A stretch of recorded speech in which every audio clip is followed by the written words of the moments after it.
Good morning guys. सो आज का जो हमारा टॉपिक है वो है आईटीएसएम, राइट। तो सबसे पहले तो हम ये अंडरस्टैंड करें कि आईटीएसएम क्या होता है, क्यों इसकी जरूरत पड़ती है, क्यों एक आईटी इंजीनियर को इसके जितने भी कंपोनेंट है उसको अंडरस्टैंड करना बहुत जरूरी है।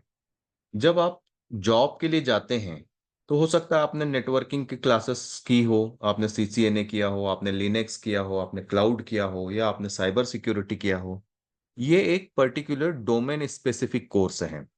बट जब आप किसी कंपनी में जाते हैं, समझो कि आपने ये कोर्स कर लिया, तो अब नेक्स्ट स्टेप क्या होगा? आप इंटरव्यू देंगे और आप जॉब ज्वाइन करेंगे। जब आप किसी कॉरपोरेट कंपनी में जाते हैं, किसी बड़ी कंपनी में जाते हैं, तो वहाँ आईटी को मैनेज करने के लिए थोड़े से रूल्स होते हैं। तो वो रूल्स क्या होते हैं वो आज हम समझना चाहते हैं, और उसी को ही एक शॉर्ट उसमें हम कहेंगे आईटीएसएम, राइट। सो इसकी हम डेफिनेशन समझते हैं, इसकी जरूरत क्यों पड़ी वो हम समझते हैं। तो सबसे पहले एक नॉर्मल सी चीज होती है कि इसकी जरूरत क्यों पड़ी, राइट। सो आप देखोगे ये पिक्चर में इसीलिए दिखाया है। जो लेफ्ट साइड में है वो सर्विस प्रोवाइडर है, इस टाइप से ब्रीफकेस दे रहा है, सर्विस प्रोवाइडर है। और जो राइट साइड में है वो आपका क्लाइंट है। सो आप किसी भी कंपनी में जाएंगे तो जनरली इस टाइप का ही सेटअप रहेगा कि आप जिस कंपनी में जॉब कर रहे हैं वो कंपनी किसी न किसी कंपनी को सपोर्ट दे रही होगी, राइट। और जिनको सपोर्ट दे रही होगी वो आपके कस्टमर होंगे। So relationship between client and service provider. So client और सर्विस प्रोवाइडर के रिलेशनशिप को बेटर बना बना रहेगा तो ही बिजनेस चलेगा। बिजनेस चलेगा तो ही वो लोग अपने को हायर करेंगे, इंजीनियर्स को। सो बेसिकली ये एक इकोसिस्टम है। सो ये इकोसिस्टम की शुरुआत यहीं से हुई है, क्लाइंट एंड सर्विस प्रोवाइडर ये दोनों के रिलेशनशिप अच्छे रहें। So let's understand in IT terminology. Before that, I will give you a quick introduction of iTrainu. So, iTrainu is more than 6 year old training institute. यहाँ पे हम लोग technology जो लेटेस्ट है उसके ऊपर कोर्सेज कराते हैं, जिसमें कि आपका नेटवर्किंग में सीसीएनए सीसीएनपी हो गया, लिनक्स में आरएससीएस है आरएससीएससी हो गया, क्लाउड में आपका हो गया एडब्ल्यूएस एंड एज्योर, डेवऑप्स हो गया, एंड साइबर सिक्योरिटी। जो भी ट्रेनर्स होते हैं they are highly qualified and जिनको इंडस्ट्री का एक्सपीरियंस रहता है। जो भी बच्चे हमारे यहाँ से पास आउट होते हैं, हमारी इसी इंस्टीट्यूट में अगर पोजीशन रहती तो हम उन्हें यहीं पे ऑन रोल करते हैं। सेकंड जो बेनिफिट होता है कि हमारी दूसरी कंपनी फ्लूक इन्फोटेक, सो जो कि 10 साल पुरानी आईटी कंपनी है। सो जो बच्चे अच्छे से पढ़ाई करते हैं, जिनकी अटेंडेंस अच्छी होती है, सो हम उनको फ्लूक इन्फोटेक में ऑन रोल कर लेते हैं। इसके अलावा जो हम मेथोडोलॉजी यूज करते हैं, हम लोग जूम एप्लीकेशन यूज करते हैं पढ़ाने के लिए। व्हाट्सएप ग्रुप रहता है बच्चों का, जिसमें कि वो डेली बेसिस पे सारे अपडेट्स आते रहते हैं। और हमारा खुद का एक एप्लीकेशन है, आई ट्रेन यू एप्लीकेशन, जिसके ऊपर सारे अपडेट्स आते रहते हैं, कोर्स कहाँ तक कंप्लीट हुआ वो सारा डिटेल्स उसमें आता रहता है। These are the benefit of the institution, right. हमारा खुद का प्रोमेट्रिक एग्जाम सेंटर है, हम यहाँ पे एग्जाम्स भी लेते हैं। प्लेसमेंट सपोर्ट के लिए हमारे पास में डेडिकेटेड प्लेसमेंट ऑफिसर है, उनके already India out of India में कनेक्ट्स हैं। सो जो बच्चे अच्छे से करते हैं उन्हें हम लोग प्लेसमेंट के लिए आगे बढ़ाते हैं।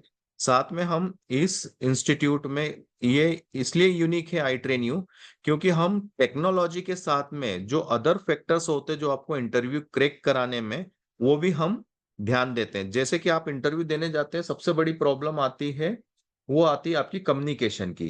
तो हम जब कोर्स कराते हैं, ये 6 महीने या 8 महीने का जो कॉम्बो कोर्स होता है, तो साथ में ही हम इंग्लिश को भी आपकी परफेक्ट कर देते हैं, जिससे कि आपको इंटरव्यू के समय में इजी होता है।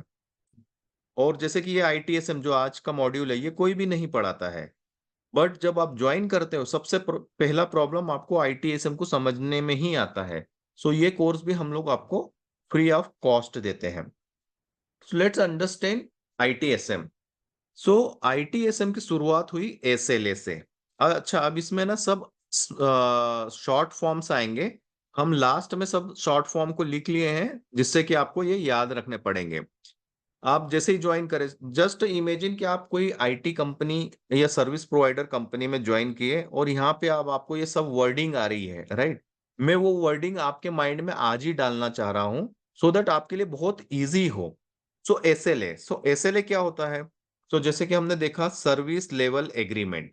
जो भी एक सर्विस प्रोवाइडर होगा, समझो कि मैं एक सर्विस प्रोवाइडर हूं और आप क्लाइंट हो, तो आप क्या मेरे से एक्सपेक्ट करोगे कि मेरी सर्विसेज अच्छी हो, टाइम पे हो, क्वालिटी हो।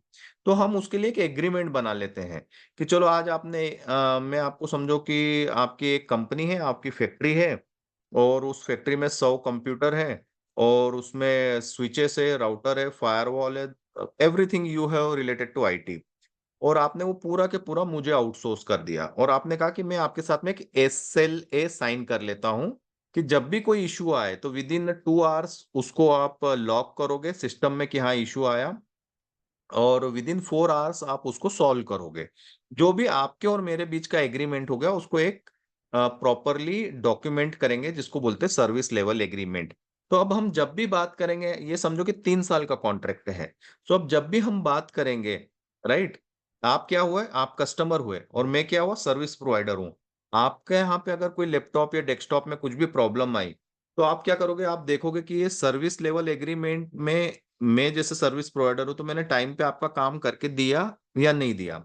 अगर मैंने दिया तो आप मुझे मेरा पेमेंट दे देंगे, अगर नहीं दिया तो आप उसमें क्लॉज डालेंगे कि अगर ये सर्विस प्रॉपरली नहीं दी इन्होंने 3 साल में, तो हम बीच बीच में उसका रिव्यू करेंगे, और अगर इन्होंने सर्विस ठीक से हमें नहीं दी तो हम पेमेंट भी कट कर सकते हैं।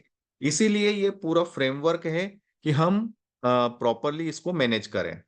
सो इसके पर्पस मैंने बता दिया, एग्रीमेंट समरी, राइट, प्रोमिसेस होते हैं, मेन गोल्स होते हैं कि हाँ हम 3 साल का एग्रीमेंट कर रहे हैं, तो बीच बीच में हम आपके जितने भी हार्डवेयर है उनका प्रिवेंटिव मेंटेनेंस भी करेंगे, पहले से ही हम उनका मेंटेनेंस करेंगे तो इशू कम आएंगे। राइट, तो इसमें लिखा हुआ है main promises and main goal. Measurement करेंगे, हम आपको टाइम टू टाइम रिपोर्टिंग करेंगे कि हाँ इस महीने में इतने इंसिडेंट हुए, इस महीने में इतने इश्यूज आए, हमने को इतने टाइम में प्रॉपरली कर दिया।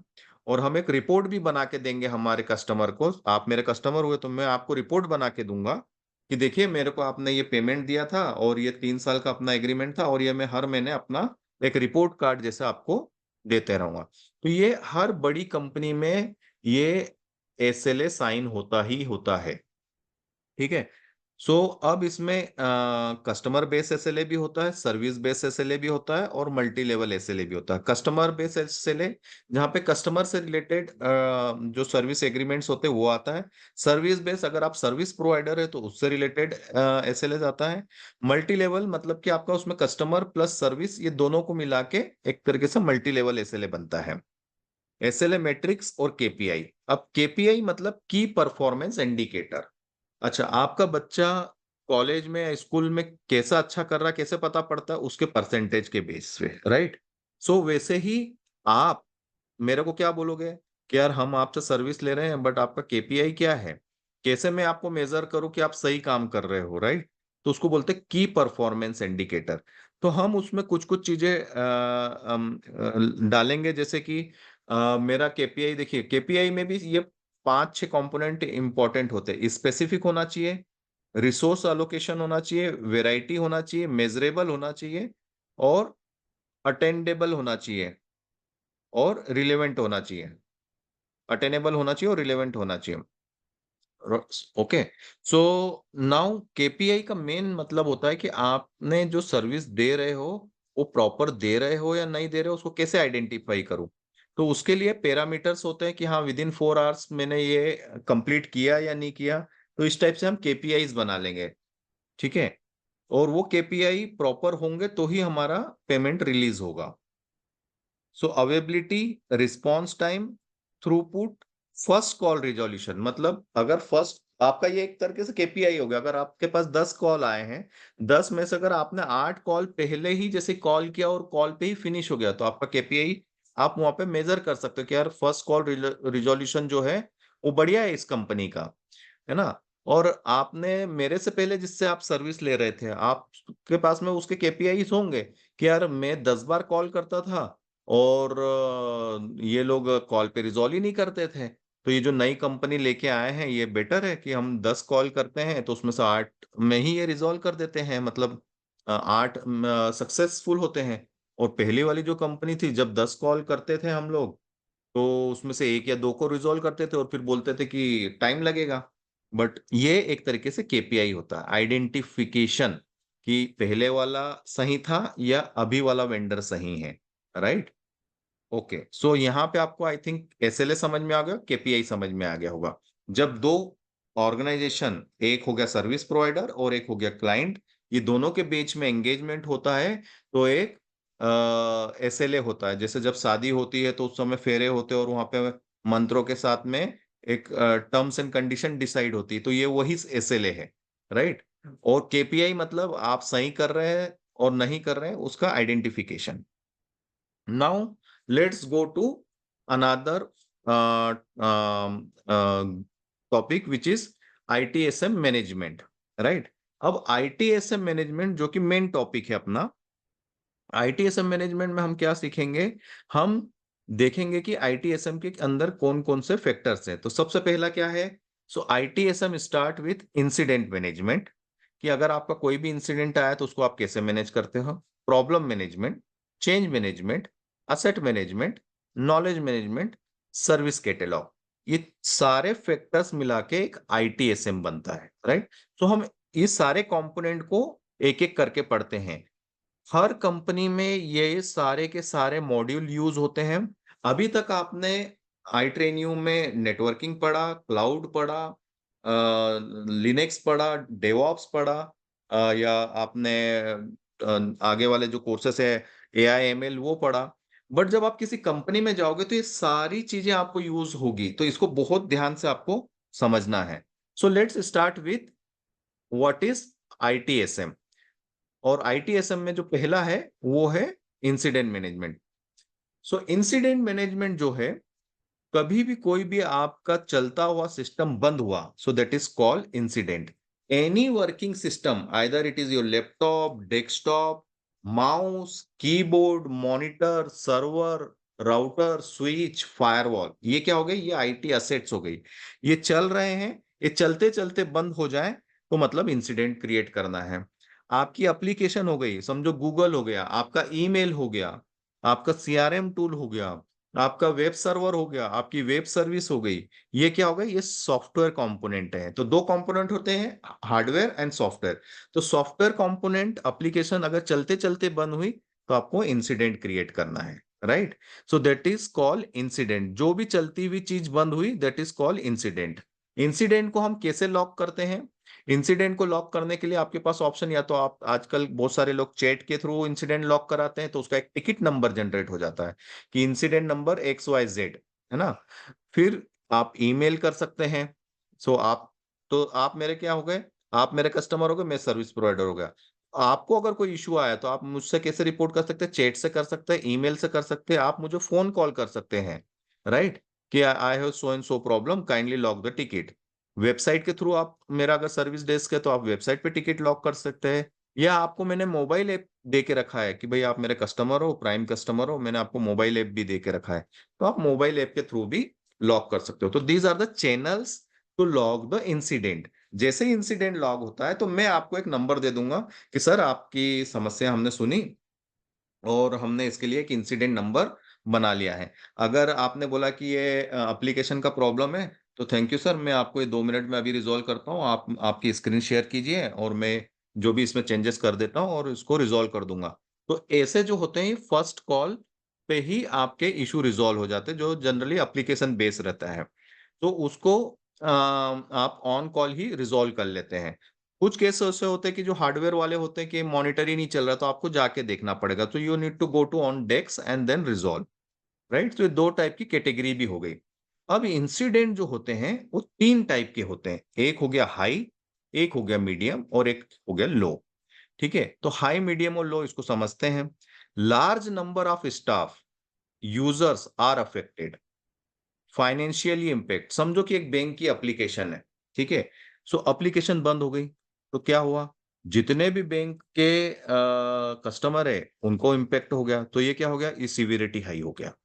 समझो एक कंपनी है, सॉफ्टवेयर कंपनी है, 100 लोग हैं उसमें, 100 लोग उसमें सॉफ्टवेयर डेवलपमेंट कर रहे हैं, राइट। अब वो 100, आपका कोई एक राउटर फेल हो गया या आपका एक स्विच फेल हो गया या लाइट चली गई, जो भी हुआ, तो आपकी चलती चलने वाली जो चीज है वो बंद हो गई। तो ये क्या हो गया, ये इंसिडेंट हो गया। राइट, अब इंसिडेंट हो गया तो अब इसकी सीवियरिटी क्या हो गई, ये हाई हो गई। क्यों? क्योंकि large number of staff are affected, है ना। या आपकी ऐसी एप्लीकेशन, बैंकिंग एप्लीकेशन कि जो बंद हो गई, या आपका ट्रेडिंग का सिस्टम, ट्रेडिंग आपको पता है कि एक एक सेकंड में करोड़ों का होता है, अगर वो एप्लीकेशन बंद हो गई तो हाई फाइनेंशियल इंपैक्ट, तो सीवियरिटी हाई होती है। मीडियम क्या हो गई कि आपके पास 100 लोग हैं, उसमें से 20 लोगों को प्रॉब्लम है। राइट।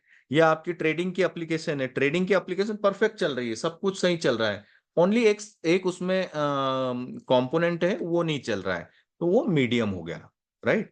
कि पूरी एप्लीकेशन सही चल रही, सारे लोग काम कर रहे हैं, पर गिने चुने लोग नहीं कर पा रहे हैं, जिनकी संख्या 10 15 20 है, या किसी एप्लीकेशन का एक मॉड्यूल नहीं चल रहा, दैट इज मीडियम। लो में क्या हो गया, एक या दो बंदे ने बोला यार माउस नहीं चल रहा, कीबोर्ड नहीं चल रहा, सो that is always low category.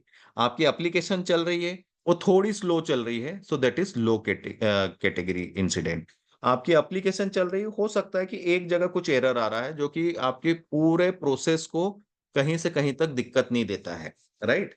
जैसे कि समझो कि आप ट्रांजेक्शन कर रहे हो, एसएमएस नहीं आया, बट आपका ट्रांजेक्शन हो गया है। राइट, आपको बैंकिंग एप्लीकेशन में दिख गया है, so that is we can consider as a low. So अभी हमने क्या सीखा, आईटीएसएम में हमने इंसिडेंट क्या होता है वो सीखा, इंसिडेंट लॉग कैसे करते हैं वो सीखा, उसकी कैटेगरीज हमने सीख ली। ठीक है। अब इसमें भी कई बार इसको प्रायोरिटीज बता देते हैं। क्रिटिकल जो हुआ उसको P1, ये आप देख रहे होंगे प्रायोरिटी लेवल, हाई वाले को P2, मीडियम वाले को P3, और लो वाले को P4, और वेरी लो वाले को P5। Generally P3, P1 P2 P3 होता है, किसी किसी में 5 तक जाता है।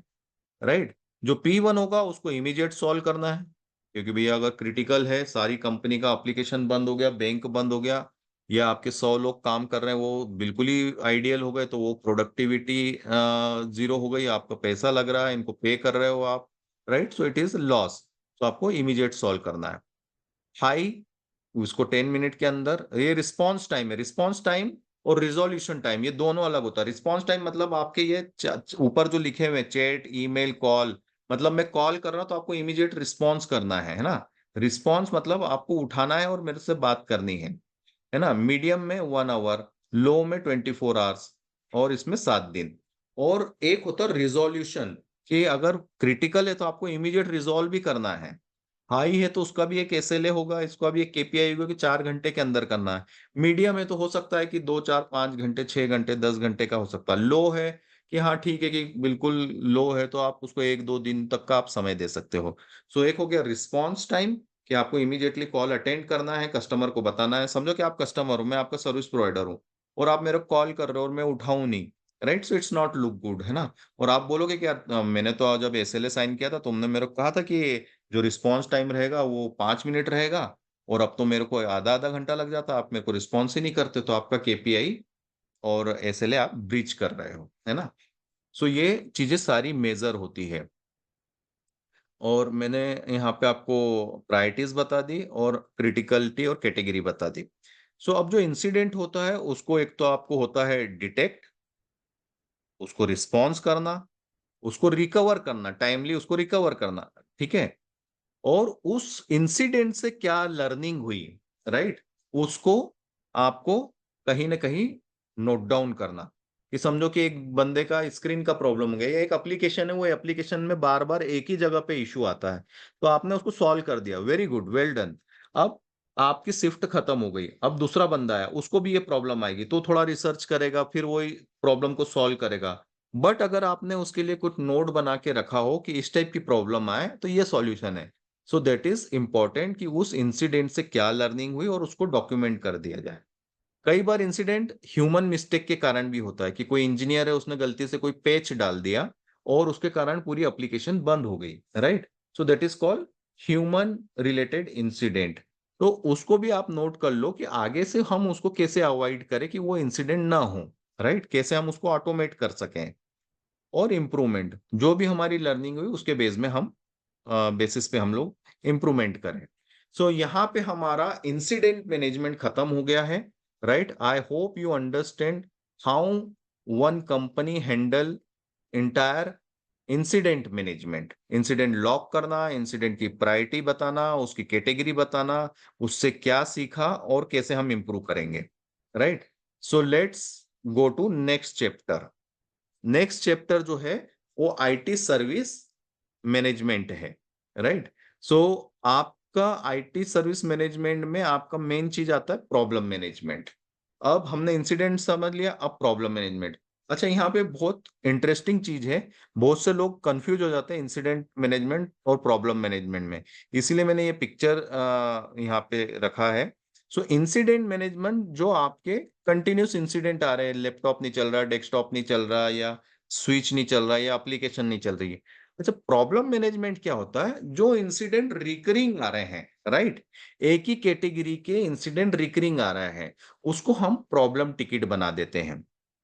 जैसे कि जैसे कि आपको मैं एग्जांपल देता हूँ कि एक एप्लीकेशन है, उसमें रोज एक इशू आता है कि 3 बजे वो बंद हो जाती है, राइट। तो आज आपने इंसिडेंट बनाया, थोड़ी देर में उसको सॉल्व कर दिया, फिर आपने 2 दिन बाद वापस वो इशू आया, आपने सॉल्व कर दिया, 3 दिन बाद वापस आया तो आपने सॉल्व कर दिया। तो ये देखिए, आपने ऐसे 3 कैटेगरी, 3 वो बना लिए इंसिडेंट उसके।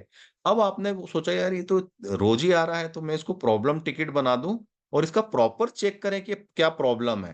तो उस समय आप उसको प्रॉब्लम कैटेगरी में डालते हो, उसका प्रॉब्लम टिकट बनता है। प्रॉब्लम टिकट हायर अथॉरिटी, जो टेक्निकल लोग होंगे, आर्किटेक्ट होंगे, उनके पास जाएगा, and then they will give you fix solution या वर्क अराउंड देंगे। फिक्स सॉल्यूशन मतलब परमानेंट सॉल्यूशन, वर्क अराउंड मतलब कि हाँ अभी इसको ऐसा कर लो तो ये इशू आना बंद हो जाएगा, और मैं इसके बाद में इसको थोड़ा सा इन्वेस्टिगेशन करके इसका प्रॉपर सॉल्यूशन दूंगा, राइट। और तो ये इस टाइप से आपको प्रॉब्लम मैनेजमेंट आप करते हो। तो जो रिकरिंग इंसिडेंट होते हैं उसको हम प्रॉब्लम टिकट बना के करते हैं। सो ये आ गया आपका प्रॉब्लम डिटेक्शन। प्रॉब्लम कैटेगराइजेशन करते हो आप कि किस टाइप की प्रॉब्लम है। प्रॉब्लम का प्रायोरिटाइजेशन करते हो क्योंकि आपके पास बहुत सारी प्रॉब्लम है, तो विच इज हायर वो आप करोगे।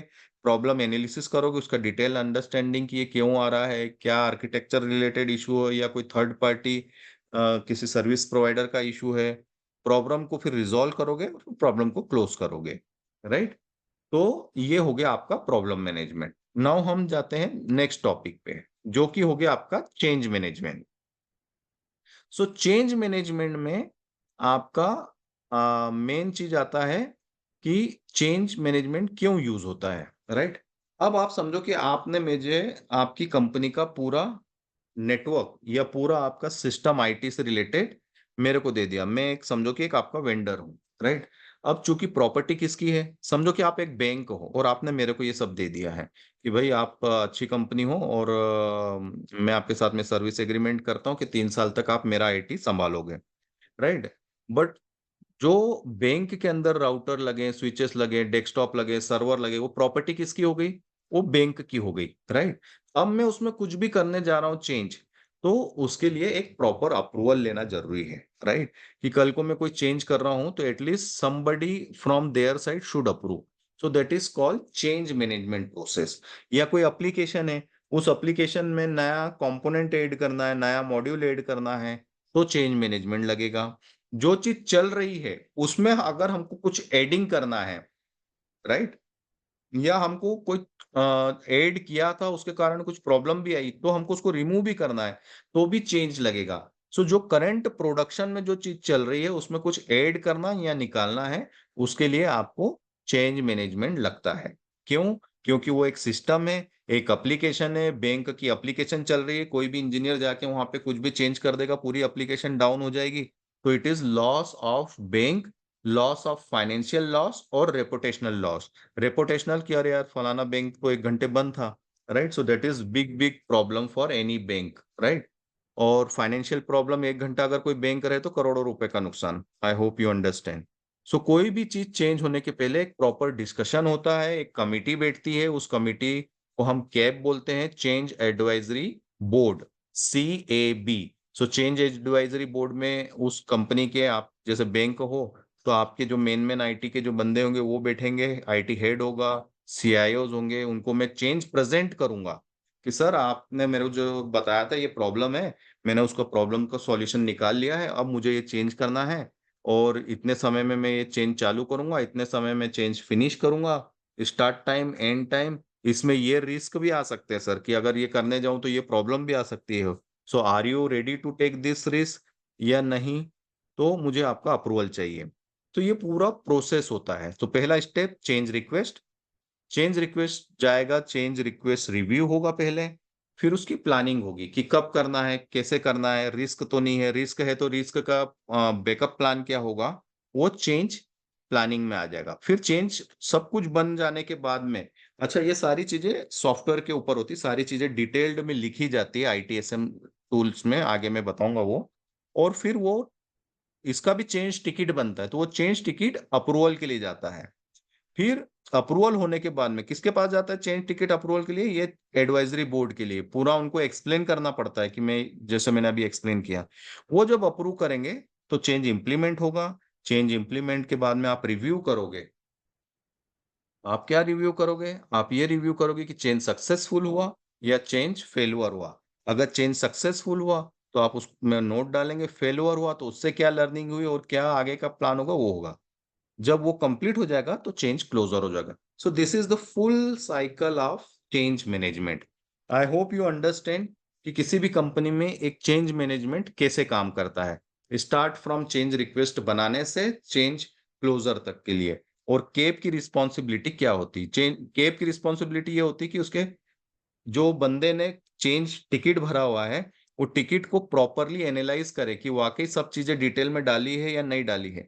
मैक्सिमम यहाँ पे प्रॉब्लम आता है कि इंजीनियर डिटेल्स नहीं फीड करता, राइट? तो आपको वो सारी क्वालिटी चेक करने का काम कैब का रहता है। Let's move to another topic which is very very important and important topic, because ये है आपका कॉन्फ़िगरेशन मैनेजमेंट। अब what is configuration management? Configuration management involve maintain a accurate and up-to-date record of all IT asset, their contribute and their relationship. तो पहले understand करते हैं कि क्या होता है कॉन्फ़िगरेशन मैनेजमेंट, राइट? आप कोई भी कॉन्फ़िगरेशन करने जा रहे हो, राइट? तो सबसे पहले आप क्या करोगे? कॉन्फ़िगरेशन आइडेंटिफिकेशन की क्या करना है, उसको कंट्रोल वे में करना है, कब करना है। जैसे कि अगर आपकी बैंकिंग एप्लीकेशन है, राइट, तो उसको आप दिन में आपकी बैंक की एप्लीकेशन चल रही है, या ट्रेडिंग आवर्स होते हैं, राइट, ट्रेडिंग की एप्लीकेशन, तो ट्रेडिंग कितने बजे से चालू होती है? 11 बजे से 6 बजे तक। तो इसके बीच में आप चेंज करना चाहोगे क्या? नहीं। बैंक का आपका 11 से 6 खुलता है, इसके बीच में आप कोई बैंकिंग एप्लीकेशन में कोई चेंज करना चाहोगे? नहीं। तो आपको ये चेंज कंट्रोल, ये सारी चीजें प्लान करनी रहती है कि भाई हम जब लो ट्रैफिक रहेगा तब करेंगे। कॉन्फ़िगरेशन स्टेटस अकाउंटिंग होता है, कॉन्फ़िगरेशन वेरिफिकेशन एंड ऑडिट जब ये आप कर लोगे तो ये सब करना रहता है। ठीक है, आपने कॉन्फ़िगरेशन किया तो उसमें सबसे इंपॉर्टेंट होता है वर्जन कंट्रोल, कि आज आपने समझो 4 लाइनें डाली कोड में, है ना? तो वो हो गया आपका version 1।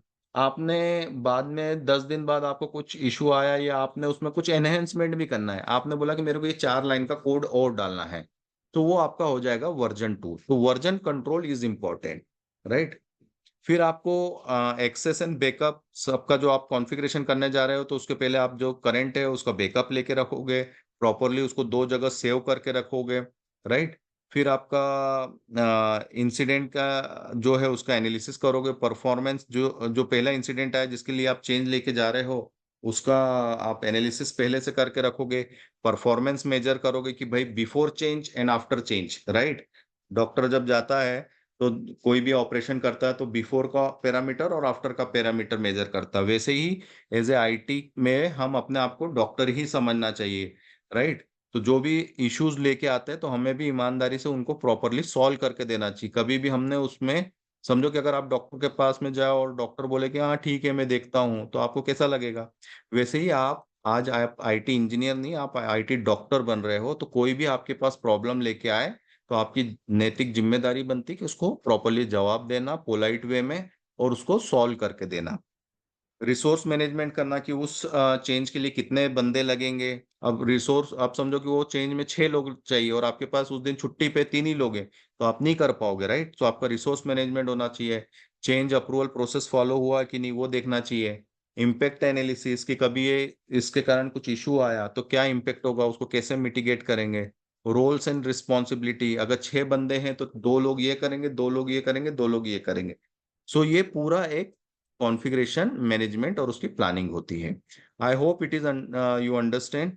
It is very very simple, इसीलिए मैं थोड़ा सा तेज और जल्दी बोल रहा हूँ। इसमें कोई रॉकेट साइंस नहीं है और बहुत सिंपल सी चीज है, राइट।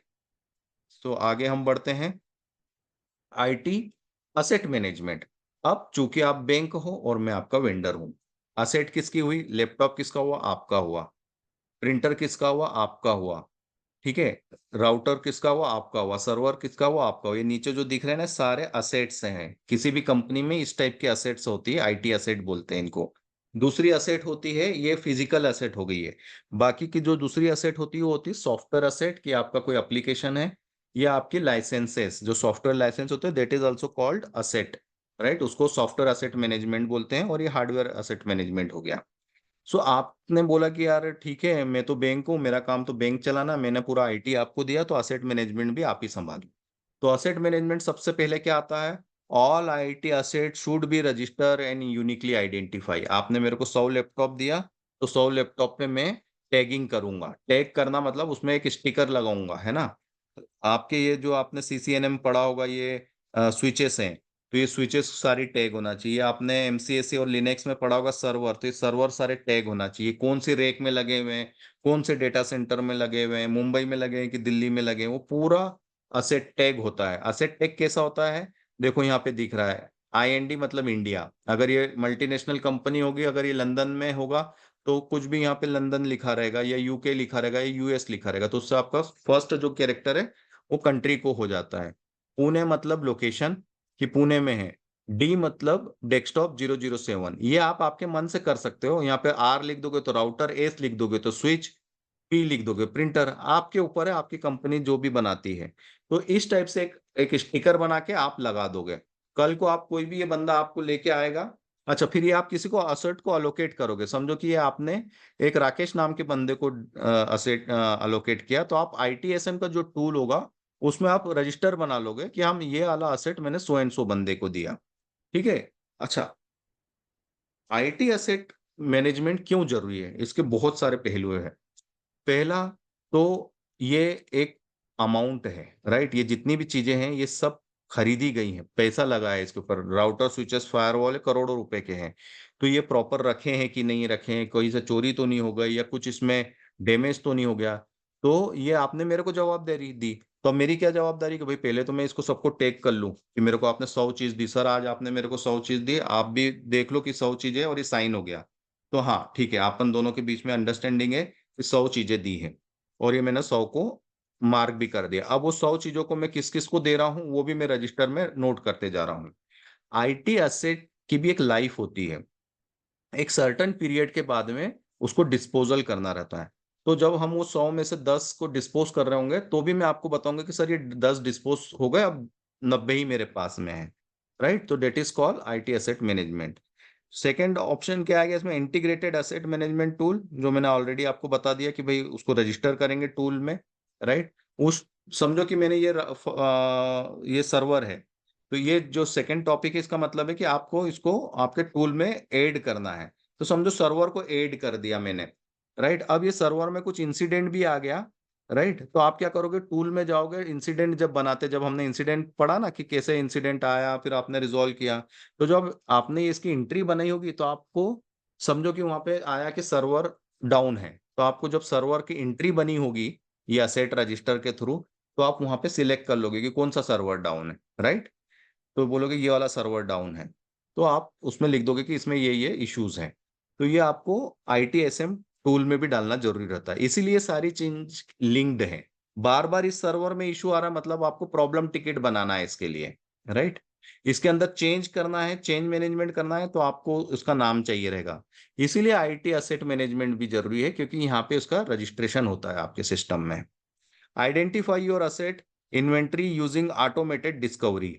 तो आजकल क्या करते हैं, बारकोड लगा देते हैं इसमें, जिससे कि बार बार आपको नाम वाम लिखना नहीं पड़े। इसके ऊपर एक बारकोड रहेगा, उससे स्कैन किया सारी डिटेल आपके सिस्टम में फीड हो जाएगी। Commissioning and decommissioning of asset should be done A structured way.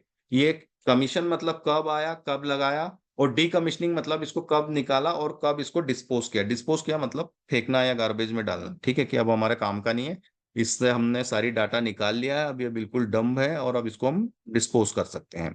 IT asset information should be in line with the best practice organization security policy, कि हाँ इसको जब आप डिस्पोज कर रहे हो तब भी इसमें से सारा डाटा निकाल लो और फिर जाके इसको डिस्पोज करो। प्लानिंग होती है, determine the IT asset organization will use, planning करना पड़ेगा कि भाई किस टाइप के लैपटॉप चाहिए, किस टाइप के डेस्कटॉप चाहिए। डिप्लॉयमेंट, आप उसको खरीदोगे, है ना, परचेस करोगे, फिर उसको डिप्लॉय करोगे। इम्प्लीमेंटेशन मतलब आप उसको अलग अलग यूजर्स को अलोकेट करोगे, उसका इम्प्लीमेंटेशन करोगे, उसमें सॉफ्टवेयर इंस्टॉल करोगे। मेंटेनेंस एंड अपग्रेड, जब भी उसमें इशू आया तो टाइम टू टाइम आप प्रिवेंटिव मेंटेनेंस करोगे, पेचिंग करोगे, उसका अपग्रेड करोगे। और लास्ट में जब वो असेट कम वो हो जाए, जब उसकी जरूरत नहीं है, रिटायर करोगे और उसको डिस्पोज करोगे। तो ये पूरा ITSM, IT asset management life cycle हो गया।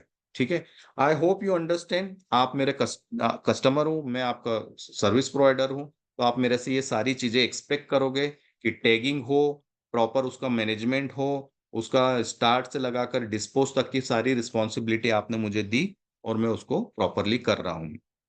इसी में एक चीज आती है, ये आईटी असेट की सबकी वैल्यूज रहती है और करोड़ों में रहती है। तो टाइम टू टाइम इसका हमको आपको डिटेल्स देना रहता है कि इतने असेट आज आपके पास में हैं। वो असेट आपकी जो फाइनेंशियल बुक्स रहती है उसमें भी जाता है कि आपके पास इतनी इतनी असेट है। ठीक है, now let's go to next topic which is knowledge management. अब आपने देखा इंसिडेंट मैनेजमेंट, इंसिडेंट आया आपने रिजॉल्व किया, आपने देखा कि प्रॉब्लम आया रिजॉल्व किया, आपने देखा कि चेंज करना है, चेंज को प्रॉपरली डॉक्यूमेंट करना है, ये सारी चीजों की।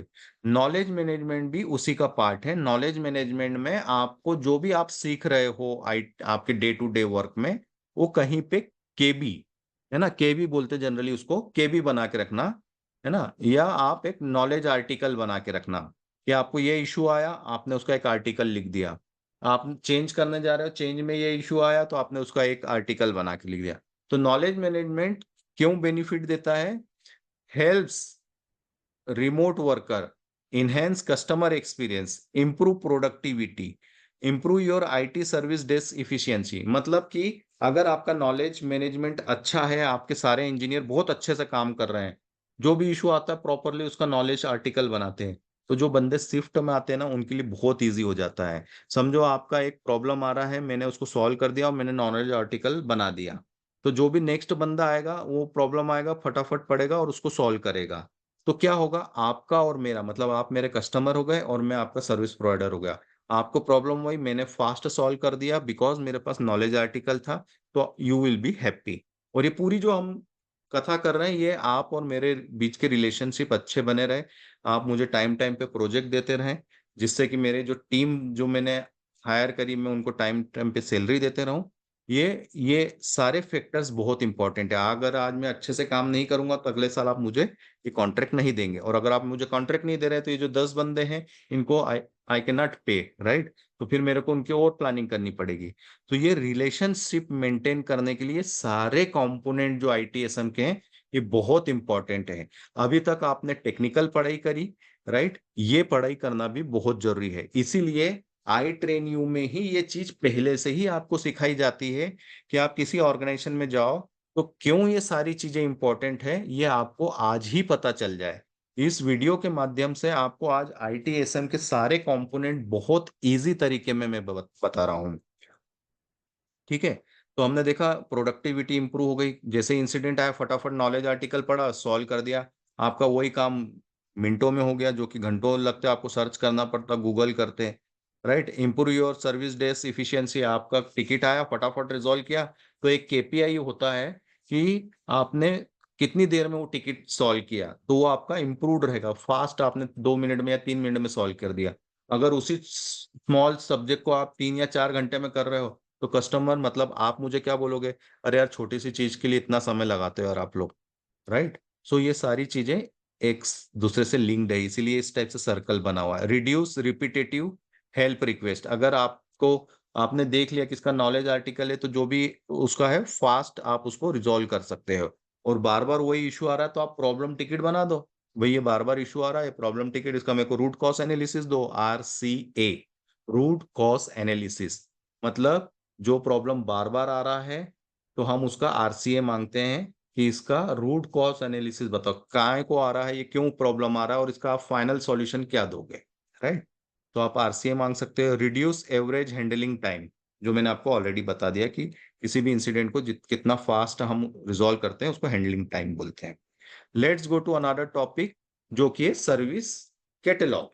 अब आप क्या हो, आप कस्टमर हो, मैं क्या हूं, मैं आपका सर्विस प्रोवाइडर हूं। तो मैंने क्या कहा, सर मैं आपको ना सर्विस तो दे रहा हूं, पर मैं आपको थोड़ा ना कैटेगरी बना देता हूँ। जैसे आप रेस्टोरेंट में जाते हो तो आपका एक जो मेनू होता है उसमें आपका स्टार्टर्स का अलग होता है, मेन कोर्स का अलग होता है, स्वीट्स का अलग होता है, डेजर्ट्स का अलग होता है और एक ड्रिंक्स का अलग होता है। वैसे ही यहाँ पे भी है, यहाँ पे हमने एक बिजनेस सर्विस बना दी, राइट, कि बिजनेस सर्विस है तो उसमें ईमेल हो गया, ऑफिस एप्लीकेशन होगी, वेब एप्लीकेशन होगी, सैप हो गया, फाइनेंस एप्लीकेशन हो गई, एचआर एप्लीकेशन, ये सारी एप्लीकेशन बिजनेस सर्विस में आ गई। पर्सनल कंप्यूटिंग मतलब एक इंडिविजुअल के लिए क्या लगता है, ये बिजनेस सर्विस क्या होगा, ये सभी लोग यूज करते हैं। पर्सनल कंप्यूटिंग मतलब किसी एक एक एम्प्लॉय का, जिसमें डेस्कटॉप हो गया, लैपटॉप हो गया, प्रिंटर हो गया, कंप्यूटर हो गया, right. Central service, central service मतलब जिसको सारे लोग यूज करते हैं, जैसे सेंट्रलाइज प्रिंटिंग, होस्टिंग हो गया, रिपोर्ट हो गया, डैशबोर्ड हो गया। स्टोरेज जो है वो आपको दिखता नहीं है, बट वो सेंट्रलाइज स्टोरेज बहुत जगह यूज होता है। सर्विस डेस्क एंड सपोर्ट, जिसको सारे लोग यूज करते हैं, राइट। कम्युनिकेशन सर्विस, उसमें क्या हो गया, आपका मोबाइल हो गया, फोन हो गया, राइट, कॉन्फ्रेंस रूम हो गए, राइट। जो आप कंपनी में जाओगे ना तो आपको मीटिंग रूम, कॉन्फ्रेंस रूम दिखेंगे, राइट। टेलीफोन सिस्टम्स लगे रहते हैं वहां पे, सिस्को के, अवाया के। तो ये हो गया आपका कम्युनिकेशन सर्विस। कैटलॉग है ना, ये सारे कैटलॉग है। और professional service, account management, consultancy, development, project management, training.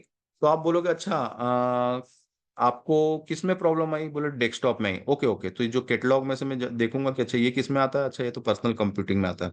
तो जब आप टिकट बनाओगे आप ये ऐड कर दोगे, तो इस टाइप से कैटलॉग्स रहते हैं।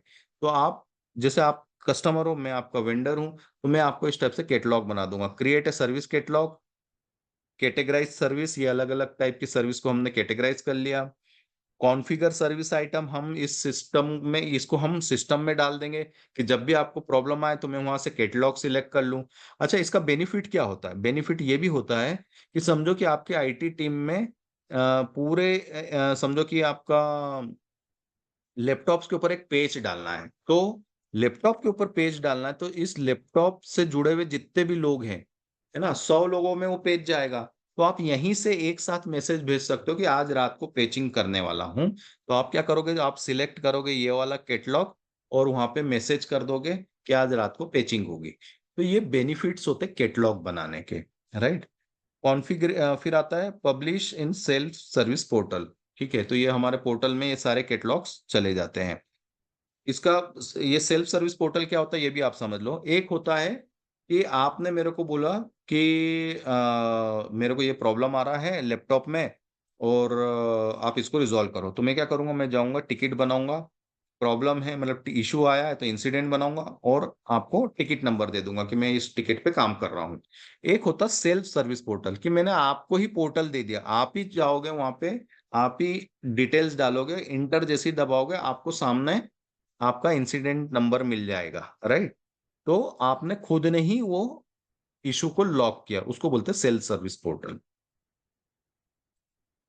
अब हर कंपनी में इस टाइप का नॉक या सॉक या सर्विस डेस्क होता है।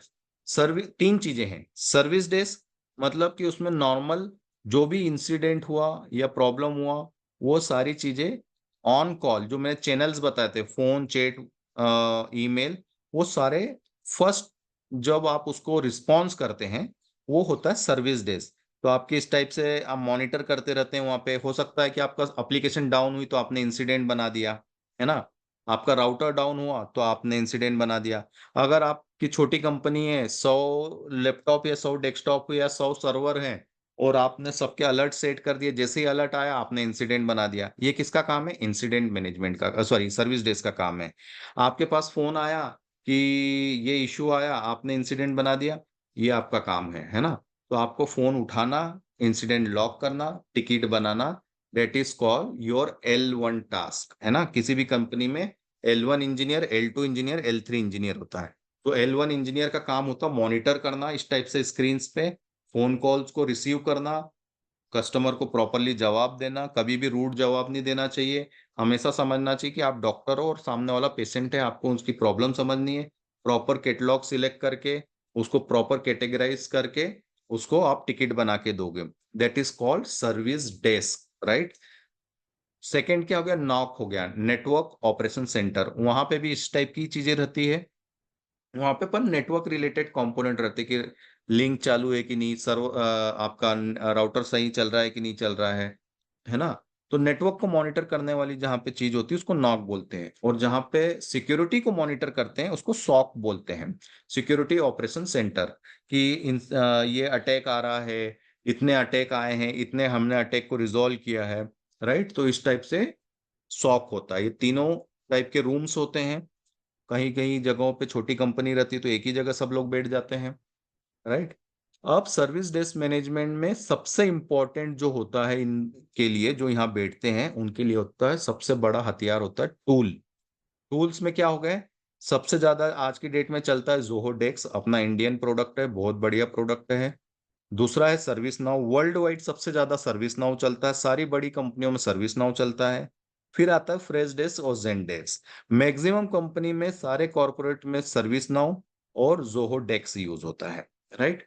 तो इसमें क्या क्या होता है, इसमें सारे कंपोनेंट जो अभी तक हमने पढ़े, कि उसमें इंसिडेंट मैनेज करना है तो आपको सर्विस नाउ में टिकट रेस करना है या जोहो में टिकट रेस करना है। प्रॉब्लम मैनेजमेंट तो उसका टिकट भी सर्विस नाउ या जोहो में या फ्रेश डेस्क या ज़ेनडेस्क में। चेंज मैनेजमेंट करना है तो ये सारे टिकटिंग सिस्टम जो हम बात कर रहे थे, वो सारा इस एप्लीकेशन, ये एप्लीकेशन के नाम है। आप इसका सब्सक्रिप्शन लेंगे आपकी कंपनी, और आपको इसका एक्सेस दे देंगे, तो इंसिडेंट आया तो आप इसमें जाके इंसिडेंट लॉक कर देंगे, ठीक है। और नॉलेज भी बनाना है तो सब कुछ, तो एवरीथिंग जो होगा वो यहीं से होगा। इसीलिए इसको बोलते हैं आईटीएसएम टूल या सीएमडीबी। सीएमडीबी मतलब सारा जो डाटाबेस है वो इसके अंदर डालेंगे, यूजर से लगाकर, असेट से लगाकर, एवरीथिंग, राइट। सो जब भी आपको कोई इंसिडेंट आया कि आपको राकेश ने किया, तो आपको राकेश जैसे लिखेंगे, राकेश का नाम आ जाएगा, कौन से डिपार्टमेंट में, वो सारी डिटेल आ जाएगी, उसका फोन नंबर, ईमेल आ जाएगा। बार बार आपको लिखने की जरूरत नहीं, राइट। आपका सीएमडीबी अच्छे से प्रॉपरली बनाया है आपने, तो आपको बार बार मेहनत करने की जरूरत नहीं। तो आपको जब असेट उसको अलोकेट किया होगा तो ऑटोमेटिक आ जाएगा उसमें कि राकेश को सो एंड सो लैपटॉप दिया था। तो ये सारी चीजें इजी हो जाएगी, सिर्फ आपको एक लाइन लिखनी रहेगी कि his laptop is not working, बाकी सारा डिटेल आ जाएगा कि राकेश कहाँ बैठता है, राकेश को कौन सा असेट अलोकेशन हुआ है, क्या सीरियल नंबर है, वो सारा आ जाएगा, ठीक है। So now you understand what is ITSM tool, क्यों इसका इंपॉर्टेंस है, राइट। आप मेरे कस्टमर हो, मैं आपका वेंडर हूं। मैंने एक प्रॉपर सर्विस डेस्क बना दिया कि आप मुझे कॉल करोगे तो इमीडिएटली मेरा बंदे रिस्पॉन्ड करेंगे। इस टाइप से हम मॉनिटर करेंगे सर आपकी सारी एप्लीकेशंस को, और ये टूल्स यूज करेंगे। अगर आपने टूल दिया है तो ठीक है, नहीं तो मैं मेरा टूल लेके आऊंगा, राइट। और इस टूल के ऊपर आपको भी एक्सेस रहेगा, आप खुद भी सेल्फ सर्विस पोर्टल के थ्रू आप टिकट लॉक कर सकते हो, या मैं टिकट करूंगा तो आपको ईमेल भी आ जाएगा, एसएमएस भी आ जाएगा, जो भी आपने सर्विस ली है वो सब आ जाएगी आपको। तो एक तरीके से ये इकोसिस्टम है, एक जैसे आप कस्टमर हो, मैं आपका वेंडर हूं, तो हम दोनों के रिलेशनशिप को प्रॉपर रखने का मेन चीज यही है। बाकी तो सब टूल्स एंड टेक्नोलॉजी है, बट मेन चीज जो है वो कस्टमर और वेंडर का रिलेशनशिप को स्मूथ रखने के लिए सारी चीजें होती है। और ये इसलिए जरूरी है क्योंकि कस्टमर जो है वो किसी न किसी सर्विस को प्रोवाइड कर रहा है। अगर वो बैंक है तो आप अंडरस्टैंड कर सकते हो कि कितना क्रिटिकल होगा। समझो कि आपका मैं आपको बताता हूँ थोड़ी देर के लिए कि आपका इंपॉर्टेंस क्या है as a service desk engineer. आप बैठे हो रात में 1 बजे, कोई नहीं है, आप ही की ड्यूटी है, एक इंसिडेंट आया, रात में आपको अलर्ट दिख रहा है, राइट, कि एक अटैक आया है उसमें आपके नेटवर्क में, आपके पास अलर्ट भी आया, आपको ईमेल भी आया, और आपको झपकी लग गई। जस्ट एज एग्जांपल है, होना नहीं चाहिए ऐसा। और वो आपके इंजीनियर्स के पास, जो हायर अथॉरिटीज के पास में आपने बताया नहीं, और वो सुबह तक ऐसा हुआ कि वो इंसिडेंट के कारण सारी बैंक बंद हो गई, राइट। नाउ यू अंडरस्टैंड कि आपकी क्रिटिकलिटी कितनी है। आप जब भी, आप जिस भी कंपनी में जॉब करें तो पूरी ईमानदारी से करें। आप के कारण कई बार करोड़ों रुपए का नुकसान हो सकता है।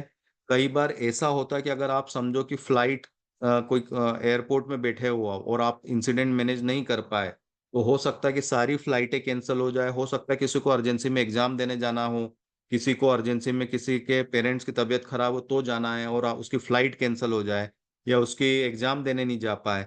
तो सोचो आप जाने अनजाने में कितना बड़ा नुकसान कर सकते हो किसी का।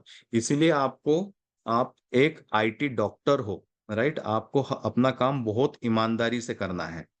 Okay, so these are the benefits for ITS management, कि इससे इनहेंस क्वालिटी होती है, डाउन टाइम कम हो जाता है, राइट? अगर हम प्रिवेंटिव मेंटेनेंस करेंगे तो डाउन टाइम कम हो जाएगा, चेंज मैनेजमेंट प्रॉपर करेंगे तो उसमें कोई भी इशू नहीं आएगा, राइट? और फास्टर रिजोल्यूशन होगा। रेगुलेटरी कंप्लायंस मतलब जो भी गवर्नमेंट्स के रिलेटेड जो नॉर्म्स होते हैं वो हम प्रॉपरली फॉलो करेंगे, ऐसे समय में चेंज करेंगे जिस समय हमारे यूजर्स कम हो। improve communication between customer and me as a vendor, हम दोनों के बीच में कम्युनिकेशन प्रॉपर होता रहेगा, right? So these are the things which we have discuss. I hope आप लोगों को पूरा क्लियरली, बहुत सिंपल लेमैन लैंग्वेज में मैंने ये पूरा वीडियो बनाया है। ये जो पूरी मेहनत की है ये आपके लिए की है। आपको ये वीडियो कम से कम 2 बार देखना रहेगा, तब जाके आपको, और आपको आपको अपने आप को समझो कि मैंने जैसे बोला आईटी डॉक्टर, उस टाइप से अगर आप सोचोगे तो आपके लिए सारी चीजें इजी है कि आप कैसे इंसिडेंट हैंडल करोगे, कैसे प्रॉब्लम हैंडल करोगे, कैसे चेंज मैनेजमेंट हैंडल करोगे, कैसे आईटी एसेट इंपॉर्टेंट होता है किसी कंपनी के लिए, वो चीजें आप ठीक से कर सको, राइट? ये जो लास्ट स्लाइड है इसमें मैंने एसएलए लिखा है, इसको आप खुद ही सर्च करो, पढ़ो इसके बारे में। सर्विस लेवल एग्रीमेंट क्या होता है, केपीआईस क्या होता है, आईटीएसएम क्या होता है, डीआर मतलब डिजास्टर रिकवरी। हर कंपनी के दो सेटअप रहते हैं, एक मेन सेटअप, कभी वो पूरा बंद हो जाए तो वैसा के वैसा उनका डीआर सेटअप रहता है, कि वो पूरा के पूरा सिस्टम, समझो कि बैंकिंग एप्लीकेशन है, राइट? अगर समझो कि उनका एक प्राइमरी डेटा सेंटर है मुंबई में और दूसरा है दिल्ली में, मुंबई में कुछ प्रॉब्लम आ गई, पूरा सिस्टम बंद हो गया, तो इमीडिएटली डीआर सिस्टम को चालू कर देते हैं, उसको बोलते हैं डीआर। बीसीपी मतलब बिजनेस कंटिन्यूटी प्लानिंग। मुंबई पूरा बंद हो गया, दिल्ली चालू करना है, कौन करेगा, कब करेगा, कैसे करेगा, वो पूरी बीसीपी प्लानिंग होती है, राइट? वैसे ही एचए होता है हाई अवेबिलिटी, आरसीए मतलब रूट कॉज एनालिसिस, एमएमटीआर मतलब आपका मीन टाइम रिजोल्यूशन, कितने समय में वो रिजॉल्व हो रहा है वो सारे, के मतलब चेंज एडवाइजरी बोर्ड, राइट? सारी चीजें हम लोगों ने डिस्कस कर ली है। अब आया लास्ट टॉपिक, डैशबोर्ड। आप मेरे कस्टमर हैं, मैं आपका वेंडर हूं, मैं सही से काम कर रहा हूं नहीं कर रहा हूं, ये सारी चीजें जो मैंने बताई वो सब सही से चल रही है या नहीं चल रही है, कैसे आप मॉनिटर करोगे और कैसे आप मुझे पैसा दोगे, तो मैं आपको टाइम टू टाइम, ये डैशबोर्ड है, ये आपको प्रोवाइड करते रहूंगा, और मैं रिपोर्टिंग प्रोवाइड करते रहूंगा, राइट? कि भाई इतने टिकट आए, इतने समय में रिजॉल्व हुआ, सिंगल टच में इतना हुआ, मल्टी टच में इतना हुआ, एवरेज टाइम इतना लगा, राइट? ये मैंने आपको कुंडली बना के दे दी। अब जो आपका और मेरा एग्रीमेंट हुआ उसमें अगर ये सब कुछ सही है तो आप मुझे मेरा पेमेंट रिलीज कर दोगे, अगर इसमें कुछ गड़बड़ी है तो आप मुझे पेनल्टी दोगे, राइट? सो मैंने जैसे ही बताया कि ये जो पूरा आईटीएसएम है, ये कस्टमर और वेंडर के बीच के रिलेशनशिप का पूरा सिस्टमेटिक अप्रोच है। I hope this information, this video helps you and you will remember entire your life, because I have tried my best. So all the best for your new job। और आई train you को इसी type से आप आपके friends, relatives और जो भी आपके कलीग्स आएंगे आगे नई कंपनियों में, आप प्लीज रिकमेंड कीजिएगा।